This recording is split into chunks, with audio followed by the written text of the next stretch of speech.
princípio da evolução postula que as espécies que habitaram e habitam o nosso planeta não foram criadas independentemente, mas descendem uma das outras, ou seja, estão ligadas por laços evolutivos. Esta transformação, denominada evolução das espécies, foi apresentada e explicada satisfatoriamente por Charles Darwin no seu tratado A Origem das Espécies, em 1859. A base da evolução biológica é a existência da variedade, ou seja, as diferenças individuais entre os organismos de uma mesma espécie. Na grande maioria das vezes, os indivíduos produzem uma grande quantidade de descendentes, dos quais apenas uma parte sobrevive até a fase adulta. Assim, por exemplo, a cada ano, o salmão põe milhares de ovos.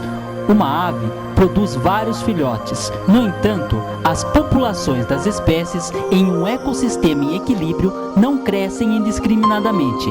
Isto significa que os indivíduos são selecionados na natureza, de acordo com suas características. Frequentemente, menos de 10% da prole sobrevive. Os indivíduos que apresentarem características vantajosas para sua sobrevivência, como por exemplo, maior capacidade de conseguir alimento, maior eficiência reprodutiva, maior agilidade na fuga de predadores, têm maior chance de sobreviver até a idade reprodutiva, na qual passará estas características individuais vantajosas à prole. Isto ocorre porque todas as características estão impressas nos genes do indivíduo. Este é o princípio da seleção natural de Darwin. Darwin mostrou que a seleção natural tende a modificar as características dos indivíduos ao longo das gerações, podendo gerar o aparecimento de novas espécies. A partir desta teoria, pode-se estudar sob o aspecto evolutivo todo o parentesco entre os seres vivos da Terra, o que culminou em uma árvore genealógica da vida. Nela, os organismos unicelulares semelhantes às bactérias foram os primeiros seres vivos, surgidos há 3 bilhões de anos nos mares primitivos. Toda a informação genética dos seres vivos está registrada no DNA, a proteína que constitui os genes e cromossomos. Durante o processo de reprodução, a replicação desses genes sofre alterações denominadas mutações genéticas. Quando as mutações começaram a ocorrer nos primeiros seres vivos do planeta, iniciou-se o processo de evolução, através do aparecimento das citadas variações individuais na mesma espécie. A evolução é tão impulsionada pelo fenômeno da seleção natural, através das centenas de milênios do tempo geológico. A história da evolução da vida está documentada através de registro dos fósseis encontrados pelos arqueólogos e evolucionistas. A pressão gerada pelo ambiente sobre os seres vivos representa uma das principais causas da evolução.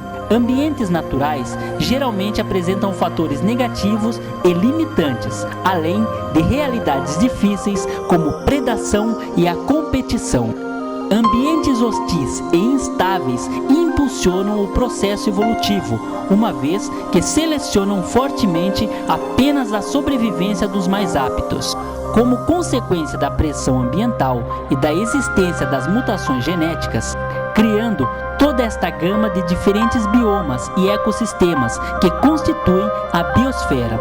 Só o grupo dos animais conta atualmente com 1 milhão de espécies descritas. No topo da linha evolutiva, encontra-se os animais mais complexos e elaborados, os vertebrados, representando apenas 5% do total.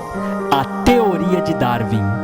Charles Darwin, naturalista inglês, desenvolveu uma teoria evolutiva que é a base da moderna teoria sintética, a teoria da seleção natural. Segundo Darwin, os organismos mais bem adaptados ao meio têm maiores chances de sobrevivência do que os menos adaptados, deixando um número maior de descendentes. Os organismos mais bem adaptados são, portanto, selecionados para aquele ambiente.